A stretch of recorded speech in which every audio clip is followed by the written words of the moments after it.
The Hebrew word Elohim means God, gods, or divine. It does not mean mighty ones. It is not always plural, and it is not used honorifically to refer to human judges. Hey everybody, I'm Dan McClellan. I'm a scholar of the Bible and religion, and Elohim is the plural form of a rare singular form, Eloah. And Eloah is related to the more basic singular form, El, and it has a more basic plural form, Elim. None of these come from a verbal root that means to be mighty, and none of them are used to mean the mighty one or the mighty ones. That is an incredibly outdated etymology. And we can go back to Marvin Pope's book on El in the Ugaritic text from 1955 to read his conclusion. As far as the word Elu, El, is concerned, it gets us nowhere. The problem is philologically insoluble on the basis of the materials now at our disposal. The word Elu, El, is simply a primitive noun and as such cannot be further analyzed. There has been no serious challenge to Pope's conclusion in the last 70 years. And it also is not always plural. The plural form Elohim can be used as a singular or a plural. How can it do that? Well, it's a concretized abstract plural, because in ancient Semitic languages, you could use the plural to refer to the abstraction of the singular word, and then when that plural gets used over and over and over again to refer to specific instantiations of that abstract concept, it can become concretized. And for a full argument for that, I would highly recommend Joel Burnett's wonderful book, A Reassessment of Biblical Elohim. So when we see Elohim in Genesis 1:1, that does not mean the gods created. To figure out if it's singular or plural, you just look at the verbs, the pronouns, and the adjectives. If they are singular, then Elohim is being used in the singular to refer to a single deity. If they are plural, then Elohim is being used in the plural to refer to plural deities. And there are a few very rare instances where it is not clear from the context whether or not it is singular or plural. The next thing to note is that it is not used honorifically to refer to judges. It always refers to God, gods, or it can be used adjectively to mean divine. It does not refer to humans unless those humans are understood as divine. So for instance, in Exodus 7:1, God says to Moses, I'm going to make you a god to Pharaoh.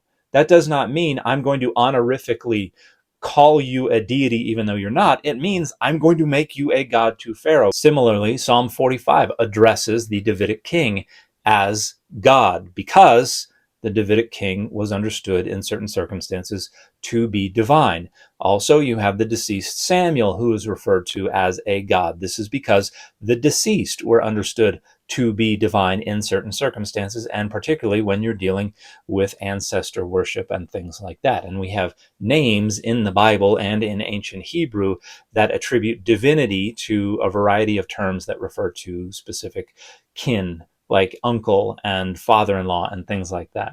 So when the term is used to refer to humans, it's referring to humans that are considered divine.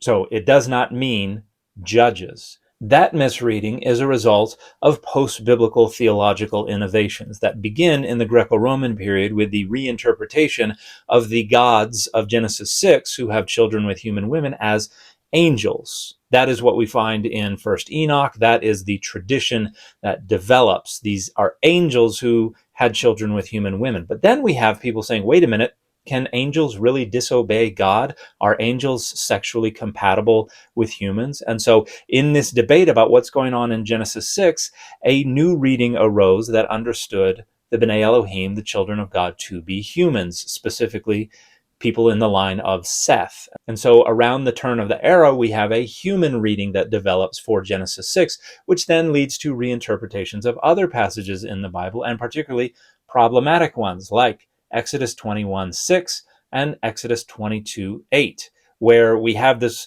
odd ritual where an enslaved person or a person accused of a crime has to come before Ha-Elohim in order to either swear fidelity to the family they're going to live with forever or swear that they did not steal the thing.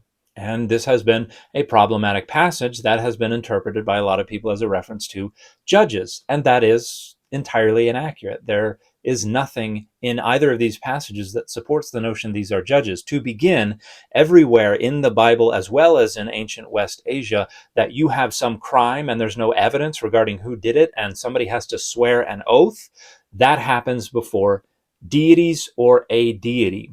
So in Exodus 22, it cannot refer to judges. And it doesn't just refer to the singular God, because when it says, whosoever the Elohim condemns, that verb is in the plural. It's referring to the gods. And a lot of folks are uncomfortable with this and have gone out of their way to try to muddy the waters here, going so far as to wildly and entirely misrepresent scholarship that demonstrates this is about gods. For instance, the New English translation of the Bible, the NET, has a footnote in Exodus 21:6 where it says the word is ha-Elohim.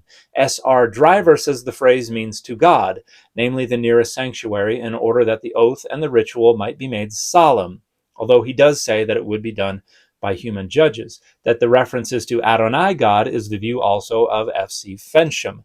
And then below that it says, others have made a stronger case that it refers to judges who acted on behalf of God. See Cyrus Gordon, Elohim in its reputed meaning of rulers, judges, and Anne Draftcorn, Elani, Elohim. Neither of these articles argues that it means judges. Both of them argue strenuously that it does not mean judges, and that it means gods, based on analogs in other West Semitic literature. And so whoever wrote this note either didn't even read those articles and just assumed that they made a stronger case that this means judges, or they read the articles and then just lied about what they meant. Either way, this is phenomenally sloppy editing, and both of those papers argue that it means gods and not judges. The Hebrew word Elohim means God, gods, or it can be used adjectively to mean divine. It does not mean mighty ones. It is not always in the plural, and it is not used honorifically to refer to human judges. And the fit for this video has been Darkwing Duck.